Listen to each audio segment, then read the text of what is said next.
So hello and welcome welcome back to the channel.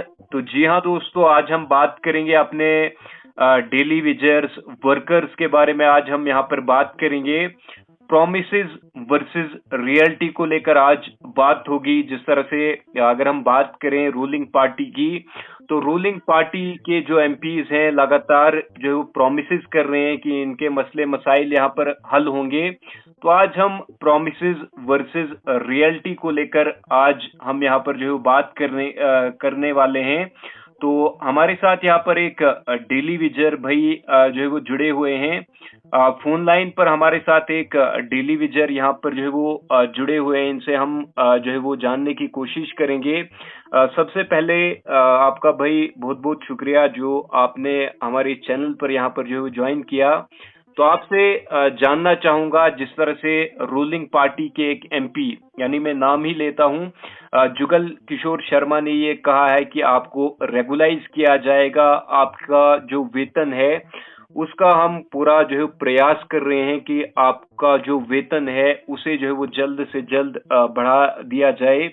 तो उन्होंने ये भी कहा है कि या तो इनको जो है वो रेगुलाइजेशन दी जाए या तो इनके वेतन में जो है बढ़ोतरी की जाए। इसमें हम जो है वो लगातार जो है प्रयास कर रहे हैं। तो इसके हवाले से आप क्या कुछ कहेंगे? सबसे पहले आपके चैनल का शुक्रिया मनोज जी। जी, आपका भी बहुत बहुत शुक्रिया। आपके चैनल के माध्यम से यही कहना चाहता हूँ, जैसा कि आपने कहा कि जुगल जी ने सिफारिश की है, जी। ये काम होने चाहिए। हम्म। मैं इस पर यही टिप्पणी करना चाहूंगा, जी जी। अगर वो सच में इतने सीरियस होते तो आज उनकी तीसरी टर्म आ चुकी है। जी। अब तक गरीब डेली वेजर्स की जो मजबूरियां हैं उनका निपटारा हो चुका होता, उनके मसले मसाइल हल हो चुके होते। जी। और जैसा कि आपने कहा कि उन्होंने सदन में आवाज उठाई, तो वो आवाज उठाई नहीं, उल्टी आवाज दबाई गई। जी। अगर वो आवाज उठाते तो अपने जो उन्होंने मतलब ये शुरू किया अपना सदन में बोलना, तो वो स्टार्ट में बोलना शुरू करते, ना कि 20 मिनट बोलने के बाद एक एहसान करते कि जैसे डेली वेजर ऊपर एहसान कर रहे हैं। ये लोग ये भूल चुके हैं कि 2014 से पहले जब ये लोग सत्ता में नहीं थे, इन्हीं डेली वेजरों के आगे इन लोगों ने गुहार लगाई थी कि हम लोग कभी सत्ता में नहीं आए। जी। तो अगर आप लोग हमारी मदद करोगे, हमें सत्ता में लाओगे, जी। हम लोग डेली वेजरों का मुद्दा हल करेंगे। लेकिन आज ये लोग एहसान फरामोश लोग सफेद हो चुके हैं। इनके लिए डेली वेजर सिर्फ वोटों की राजनीति बनकर रह गए हैं। जी। जब इलेक्शन अनाउंस होते हैं इनको डेली वेजर याद आते हैं। जी। जब अब इस असेंबली इलेक्शन की थोड़ा शोर शराबा है तो इन्होंने वहां पर बात रखी। बाकी के सालों में आप क्या करते हैं? जी। इतने बड़े बड़े काम हुए, 370 हटाया गया, जिसमें कि माहौल खराब होने की स्थिति बन सकती थी। जी। कुछ भी हो सकता था। अगर वो काम हो सकते हैं तो किसी गरीब की थाली में रोटी देना कौन सा बड़ा काम है, मैं ये पूछना चाहता हूँ। जी। और वो भी बाय रूल्स, वो रूल्स जो आपने धराशायी कर दिए, साइड पर रख दिए, जी, कोई कार्रवाई नहीं। जी। भैया आपसे ये भी जानना चाहूंगा कि अगर आपको रेगुलाइज किया गया तो आपके जीवन पर इसका क्या प्रभाव पड़ेगा? क्या आपको लगता है कि इससे आपकी जॉब जो है वो आपकी जॉब में बेनिफिट्स कुछ आपको जो है मिल पाएंगे अगर आपको जो है वो रेगुलाइज किया जाएगा? सर, एक डेली वेजर जी की जॉब में और एक रेगुलर एम्प्लॉय की जॉब में ये फर्क है कि जो भीख मांगने जाता है वो भी कमाता है जी, और जो बिजनेस चलाता है वो भी कमाता है। बिल्कुल इतना फर्क है। इन लोगों की वजह से हम लोग वो जिंदगी जी रहे हैं जो शायद ही कोई सोच भी सके। जी। हमारी एसआरओ बने हुए हम्म। जो कि रेगुलराइज हो रहे थे लोग, जी। उस प्रोसेस को रोका गया, उन प्रोसेस को रोका गया, एसआरओ 64 को रोका गया, होल्ड किया गया। एसआरओ जी। 520 बना था जो इन्हीं की कोलेशन सरकार ने बनाया था जब ये पीडीपी के साथ जम्मू कश्मीर की सत्ता में आए थे। जी। एसआरओ 520 को रोका गया। यहाँ तक कि जो एक रूल्स होते थे हम्म। कि हर 3 साल के बाद जी। जो महंगाई बढ़ने की तर्ज पर डेली वेजेस की जो तनख्वाहें थी वो भी बढ़ती थी, जी। उनको भी 5-5, 6-6 साल तक रोक कर बढ़ाया गया। जी। तो आप खुद सोच सकते हैं जी। कि किस कदर हम लोगों को गुर्बत में धकेलने का काम सरकार तो भाई आपसे ये भी जानना चाहूंगा, आपको अभी कितनी तनख्वाह मिलती है? क्या ये आपकी बेसिक जरूरतों को पूरा करने के लिए काफी है? सर आज जब सिलेंडर का रेट 1000 रुपया है, जी। हमें 9000 तनख्वाह मिलती है हम्म। और उसी में हमको पूरे महीने का खर्चा करना है। जो अपनी ड्यूटी पर जाने के लिए वहाँ से किराया निकालना है, जी। अपने बच्चों की एजुकेशन के लिए वहाँ से फीसें निकालनी है, अपने घर का खर्च चलाने घर का खर्च चलाने के लिए राशन निकालना है, अपने माँ बाप की दवाइयाँ पूरी करनी है, जो कि बिल्कुल नामुमकिन चीजें हैं सर। जी। आज की डेट में नॉर्मल रसोई का खर्च 10 से 15 हजार रुपये है। जी। नॉर्मल रसोई का खर्च बोल रहा हूँ मैं, 10 से 15 हजार रुपये है। और जी। उस महंगाई के जमाने में हमें 9000 वेतन मिलता है। तो आप खुद हिसाब लगा सकते हैं कि हम किस मुश्किल में फंसे हुए हैं जी। और हम कैसे अपना गुजारा करते होंगे। बिल्कुल। यहाँ तक कि मैं आपको बताना चाहता हूँ कि हम लोगों के घर में कभी ऐसे दिन भी आते हैं जब हमारे घरों में चूल्हा तक नहीं जलता। जी। स्कूल की फीस हमारे सिर पर चढ़ी हुई है, जी। अपने माँ बाप की दवाइयाँ, अपना ट्रीटमेंट, अपने घर का, अपने बच्चों का ट्रीटमेंट, अपने पूरी फैमिली का ट्रीटमेंट हम नहीं करवा सकते। जी। ये हालात है हमारे। जी। तो भाई अब आपसे ये भी जानना चाहूंगा, बात करेंगे हम बजट को लेकर। जिस तरह से बजट जो है पेश किया गया, तो बजट से आप क्या कुछ एक्सपेक्ट कर रहे थे? सर बजट में हमें ये पता था जी। ये जो इस टाइम रूलिंग पार्टी है ये गरीब लोगों के हक में नहीं है, और वही इस रूलिंग पार्टी ने साबित किया, क्योंकि इन लोगों ने गरीब की थाली में रोटी डालने के बजाय उसकी थाली भी छीन ली।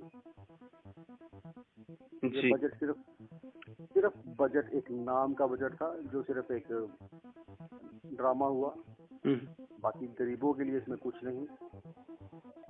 ये आप भली भांति जानते हैं, हमसे ज्यादा आप जानते हैं इस बजट में क्या कुछ मिला गरीब लोगों को। जी बिल्कुल। सिर्फ और सिर्फ आश्वासन, सिर्फ और सिर्फ बातें, सिर्फ और सिर्फ फोटो सेशन और कुछ नहीं। जी। सिर्फ इन्होंने अपने जो इनके सरकार जो कोलिशन में आई, जो इनके दो साथी थे, उन स्टेट्स को दिल खोल कर पैसे बांटे। जी। लेकिन गरीब लोगों को देने के नाम पर इनके पास कुछ नहीं है। ये इन्होंने साबित किया, ये इन्होंने फिर से साबित किया, गरीब लोगों के साथ ये इंसाफ नहीं कर सकते। जी। तो भाई आपसे ये भी जानना चाहूंगा बजट 2024 के बारे में। ये जो आप, जैसा कि आप सब भी जानते ही होंगे, जैसे कि टैक्स जो है वो कम कर दिए गए हैं, और सोना वगैरह इसकी अगर हम बात करें तो ये चीजें जो है वो सस्ती हुई हैं। तो क्या उसका आपके ऊपर कोई असर पड़ता है? अगर हाँ तो किस तरह से? अगर ना नहीं तो क्यों नहीं? सर ये फर्क पड़ता है कि अब जो 9,000 वेतन लेता है जी। जो व्यक्ति, हम्म। आज मुझे लगता है कि शायद वो कल से सोने की चपाती बनाकर खाएगा। जी। जी। हम्म। क्योंकि इंसान की पहुंच से राशन दूर हो रहा है। हम्म। हम लोगों ने सोना चांदी क्या करने है सर? हमारे घर में आटा नहीं है, हमें उसके बारे में सोचना है। हमारे बच्चों की पढ़ाई खराब हो रही है, उनको अच्छी एजुकेशन नहीं मिल रही है, हमें उस बारे में सोचना है। सोना हमारे लिए बहुत बड़ी चीज है। जी। सोने की तक हम पहुंचने वाले, हमारी इतनी औकात नहीं कि हम सोने के बारे में सोच सके। हमें अपनी घर की परेशानियां हैं। हम लोग अपने घर के खर्चे नहीं पूरे कर सकते हैं, तो हम सोना चांदी को क्या करेंगे? मैं फिर से ये कहना चाहता हूँ कि ये अब भी, जैसा कि आपको पता है, असेंबली इलेक्शन शायद इसी 1-2 महीने के अंदर अनाउंस हो जाएंगे जम्मू कश्मीर में। जी। अगर ये सच है, अगर ये इलेक्शन होने वाले हैं, जी। तो मैं इस सरकार को चेताना चाहता हूँ, अगर आप लोग जम्मू कश्मीर में सत्ता में आना चाहते हो तो जल्द से जल्द गरीब लोगों के हक में काम करना शुरू करें। उनकी परेशानियां दूर करने का काम करें, ना कि उनको बढ़ाने का। जी। अगर आप सत्ता में आना चाहते हो, फिर आप सोचिए कि हम लोगों ने क्या वादे किए और उन वादों को निभाया या नहीं निभाया। जी। बेरोजगारी चरम पर है, और जो रोजगार कर रहे हैं हम जैसे लोग, वो भी अपने खर्चे नहीं उठा सकते। हम लोग गवर्नमेंट एम्प्लॉइज हैं सर, लेकिन हम लोगों की हालात दिहाड़ीदार से भी यही गुजरी है। आप खुद बताएं, 9,000 वेतन में एक इंसान अपनी फैमिली को कैसे फीड करवाएगा? जी। इस सवाल का जवाब कौन देगा? हम्म। यूटी बनाए हुए 5 साल हो गए जम्मू कश्मीर को, बिल्कुल। लेकिन बेनिफिट्स के नाम पर अभी तक जीरो। हम लोगों को बेनिफिट कहाँ मिला? हम लोग आज भी वहीं पे हैं जहाँ पर कल जी। थे। 370 टूटने का हमें कोई बेनिफिट नहीं मिला, जी। यूटी बनाने का हमें कोई बेनिफिट नहीं मिला। हम लोगों को कोई आकर बताए ना कि हमें क्या बेनिफिट मिला। बेनिफिट्स केवल इनको मिले, बिजनेसमैन को मिला, लेकिन हम लोग जो पहले ही गरीब थे, जी। हमें और गुर्बत में धकेला गया। हम्म। तो भाई आपसे ये लास्ट पर जानना चाहूंगा कि आप सरकार से किस तरह की सपोर्ट जो है वो चाहते हो? सरकार को क्या कुछ ऐसा जो है वो करना चाहिए जिससे आपके जितने भी मसले मसाइल हैं वो हल हो पाए? तो इसके बारे में थोड़ा आप जो है वो बता दीजिए। सर, सरकार से गुहार लगाते लगाते हम लोग अपनी जवानी गवा चुके हैं। जी। और सरकार, अगर आप ये पूछ रहे हो, तो मैं फिर से यही कहना चाहता हूँ कि सरकार को अपने वादे पूरे करने चाहिए। हम्म। जो उन्होंने सत्ता में आने से पहले किए थे, उन वादों को पूरा करना चाहिए। जी। जो हमारे हकूक इन्होंने रोक कर रखे हैं, जो एसआरएस होल्ड करे हुए हैं, उनको स्टार्ट करें, उनको अनहोल्ड करें, ताकि गरीब लोगों के घर का सर्कल चलना शुरू हो जाए, उनके भी हक उनको मिले। 9,000 सैलरी, आप खुद समझदार हो कि 9,000 सैलरी इनफ है सर, इनफ नहीं है। परिवार चलाने के लिए 9,000 सैलरी इनफ नहीं है। और 9,000 सैलरी उन लोगों को दी जाती है जो लोग डिपार्टमेंट्स को पिछले 25-25, 30 साल से चला रहे हैं। जी। और सबसे बड़ी बात, हमारी 70 से 80 महीने की जो तनख्वाहें हैं पेंडिंग कर दी हुई हैं, वो हमें नहीं मिली हैं। तो आप खुद बताएं इन हालातों में गुजर बसर करना कैसे मुमकिन होगा?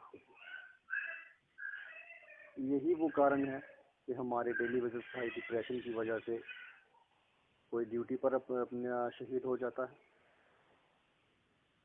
किसी को हार्ट अटैक आ जाता है, किसी को ब्रेन हेमरेज हो जाता है, और कोई जब इन सब चीज़ों से थक जाता है तो जी वो बेचारा सुसाइड कर लेता है। बिल्कुल। ये कसूर किसका है? इसकी जिम्मेवारी कौन लेगा? क्या सरकार को इस पर संज्ञान नहीं लेना चाहिए? बिल्कुल सरकार लेना को ये चाहिए। एलजी साहब से मैं ये गुजारिश करना चाहता हूँ, आप जम्मू कश्मीर के ऑल इन ऑल तो बन गए, लेकिन ये भी देखिए कि जम्मू की गरीब जनता किस हालात में जी रही है, और वो जनता जो आपकी गवर्नमेंट एम्प्लॉय है, जो एक तबका गवर्नमेंट एम्प्लॉयज का डेली वेजर है, डेली वेजर गवर्नमेंट एम्प्लॉय, उनकी क्या हालात हैं, उनके घरों के क्या हालात हैं, ये भी संज्ञान लेना चाहिए। एक टीम बनाए, उनका भी सर्वे करें, उनके घरों के हालात देखें कि जिनके साथ बेइंसाफी हुई है वो कैसे जी रहे हैं। जी और जो लोग दुनिया छोड़ गए, भगवान को प्यारे हो गए, उनकी फैमिलीज कैसे सफर कर रही हैं, ये भी नोट कीजिए। बिल्कुल। क्योंकि अगर कोई परमानेंट मुलाजिम, भगवान ना करे किसी के साथ ऐसा हो, अगर उसका देहांत हो जाता है तो उसके घर के किसी सदस्य को उसकी जगह जॉब दी जाती है, और जो उसकी बेवा होती है उसको उसकी पेंशन मिलती है, उसके घर का निपटारा अच्छा हो जाता है। जी लेकिन वहीं पर उसी तर्ज पर डेली वेजर, जैसे ही एक डेली वेजर का देहांत हुआ, उसके घर की इनकम जीरो, जब वो मर गया उसके परिवार को कोई कंपनसेशन नहीं मिलेगा। ये कौन से रूल्स हैं? काम सबका एक है, चाहे वो परमानेंट हो चाहे वो डेली वेजर हो, सेम जी काम करते हैं सब, लेकिन इतना भेदभाव क्यों? क्या सरकार को इस पर संज्ञान नहीं लेना चाहिए? इन चीजों को क्लैरिफाई करना चाहिए। जी मैं सरकार से फिर से एक गुहार लगाना चाहता हूँ कि डेली बेसिस का इंसाफ उनको जल्द से जल्द दें, क्योंकि गरीब की थाली में रोटी बहुत जरूरी है, और गरीब के बच्चों को भी हक है कि वो पढ़ लिख जाए। वो रूल्स मत बनाइए कि गरीब का बच्चा गरीब ही रहे, अनएजुकेटेड रहे। ये कुछ बदलने का टाइम आ चुका है। जी तो शुक्रिया भाई हमसे बात करने के लिए। तो ये हमारे साथ जो है वो एक डेली वेजर भाई जो है वो जुड़े हुए थे। जिस तरह से हमने इनसे जो है वो इनकी सैलरीज के बारे में पूछा, और जो इनके साथ जो वादे किए जाते हैं, और बजट की जो एक्सपेक्टेशंस हमारे जो डेली वेजर्स भाइयों की थी, वो सारे हमने जो है वो इनसे जो सवालात थे, जो आप भी जो है वो जानना चाहते थे, और कहीं ना कहीं आपके मन में भी ये सवालात थे। तो हमारे साथ ये जो डेली वेजर भाई जुड़े हुए थे, इन्होंने सारे जो है वो क्लियर कर लिए हैं। तो ज्यादा से ज्यादा इस वीडियो को शेयर करें, आगे एडमिनिस्ट्रेशन तक ये वीडियो जो है पहुंचाने की कोशिश करें। तो जितना हो सके आप इस वीडियो को आगे से आगे, मतलब जितना हो सके आप इस वीडियो को शेयर करें। तो शुक्रिया भाई। शुक्रिया मनीष जी।